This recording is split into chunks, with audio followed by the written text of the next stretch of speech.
Is there any news that you get that should make you stop dead in your tracks? Absolutely not. If you serve the God that I serve, I don't care what the news is, it's going to be all right. It's going to be okay. Now, look what happens. He says to him, it's going to be all right. And I can imagine the servant as he came back in here and he says, you know, we're surrounded by these people. He said, don't be scared. Wait a minute, probably open the window. Do you see what I see? Don't be scared. Don't be afraid. People come to you and you go to somebody and say, hey, I just got this horrible news. I just got this. And I'm really bad about this. And I know I need to change. But one thing you should put up there is pastor of change.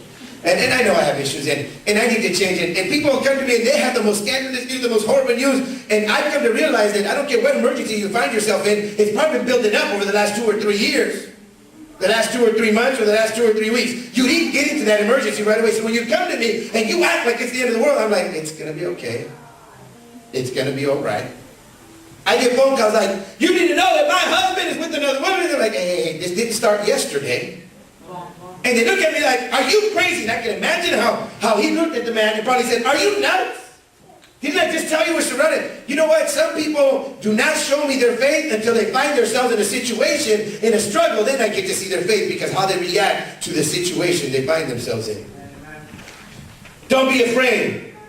Those who are with us are more than those who are with them. Amen. Now, if this guy has any kind of common sense, he probably looked at him and said, there's 2 of us.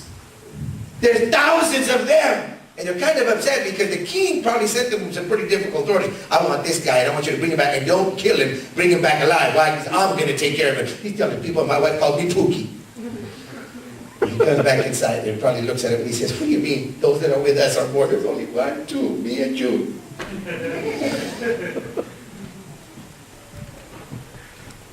Verse 17, Elijah prayed, oh Lord, open his eyes so that he may see. Then the Lord opened his eyes, Michael J. And he looked and he saw in the hills, they were full of horses and chariots of fire all around Elijah. Now, what's interesting here is, this guy's probably running back and forth and he's hectic. He's like, what do you mean there's more of us? There's only 2 of us.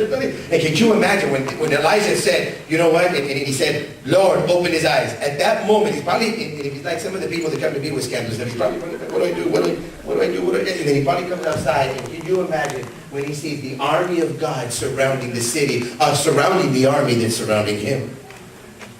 Now, in this town of Dothan, God sends an army to save them. Now, there's 3 more angels in the picture that they'll come out soon. They just take a while. I want you to imagine how he felt at that time, the servant, when he saw the angels, when he started to see these warriors of God, this invisible army. He probably started to get a little more encouraged, a little less scandalous, a little less upset. Maybe he started to feel a little better because all of a sudden he sees God is on my side. But my question is this. Why is it that Elijah saw it all along? Elijah saw that army the whole time. But this man never saw it. What is it that happens to us that we can't see God? What happens that we don't know that he's there? I mean, that army is there. Elijah saw it. Elijah saw it was there. The army was there. And why is it that when you receive the report, when you get the bad news, or you get the report at work that says we might have to lay 10 people out, that Christians start running, you know what? Like Elijah, you need to see that no matter what happens, God is taking care of me. Amen. No matter what happens here, the Lord is on my side. Right. But on this day, at this moment, on this occasion, in a town of, God sends an army to protect his man. Now go back with me to Joseph in Genesis chapter 37, verse 12 through 20. Joseph is sold at Dothan. Joseph's brothers, I'm in verse 12, had gone to graze their father's flocks near Shechem. And Israel said to Joseph, as you know, your brothers are grazing the flocks near Shechem. Come and I'm going to send you to them. Now, he said, very well, he replied, and I wondered, why wasn't Joseph with him in the first place? Well, I told you last week, his dad is kind of preparing him to be the administrator over all the brothers, so he's not going to send him out in the field. Plus, he's got too nice a Technicolor dream jacket to be wearing out in the field. And his brothers don't want him along anyway because he's a dreamer who tells us stories and thinks one day he's going to be our boss. So his dad sends him, hey, I want you to go take them some lochitos. They had lochitos in the Bible. So he said to him, go and see if all is well with your brothers and with the flocks, and bring word back to me, because he's a little snitch and his dad knows he's going to tell him what's really going on. So then he sent him off to the valley of Hebron. When Joseph arrived at Shechem, a man found him wandering around in the fields and asked him, what are you looking for? Now people, what's he looking for? His brothers and the flocks. So he tells, this man says, what are you looking for? He sees him looking around. He replied, I'm looking for my brothers. Can you tell me where they are grazing their flocks? He said to them, they have moved on from here. The man answered, I heard them say, let's go to Dothan. Somebody tell, hey, they're in Dothan. Tell the person next to you, they're in Dothan. Tell them on the other side, hey, these guys went to Dothan. So Joseph went out after his brothers. And he found them, guess where? Near Dothan. Now, remember in the story that Elisha and his servant wake up, and it's hundreds of years later. The guy looks out the door, looks out the window, we don't know, but he looks out and he sees the hills around him are surrounded with an army. So this implies if there's hills around you, you're in a valley. We live in a valley.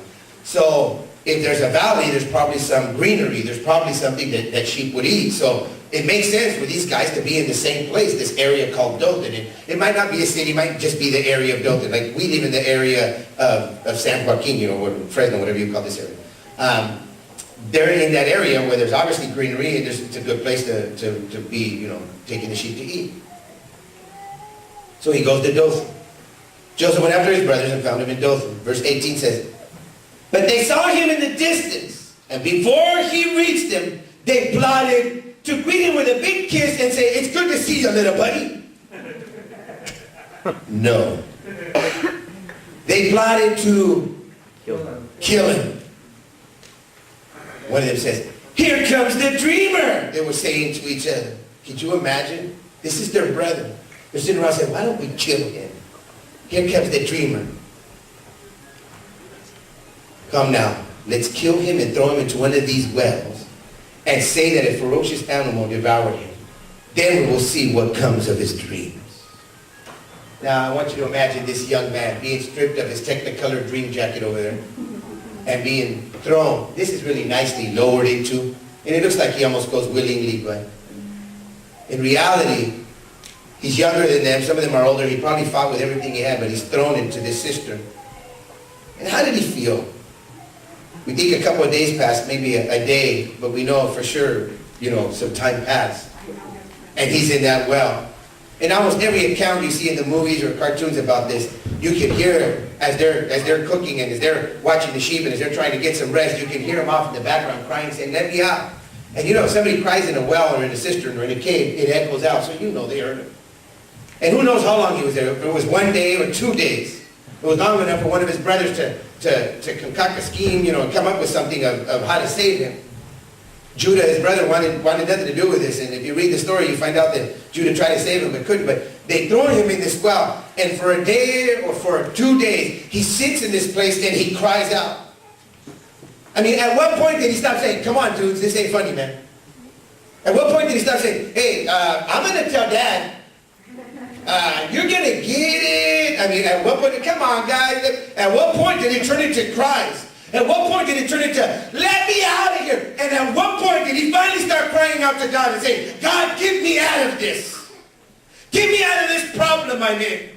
Get me out of this mess that I found. At what point did he finally get to where he started crying out to God and say, God, I don't want to be in here. Now, I don't know about you, but it's dark. I don't like dark places. It's probably full of webs. Who knows, there could be dead carcasses down there. He's down there in this pitiful place and he's crying out to God in the town of Dothan. His brothers were willing to kill him because to them he's worth nothing.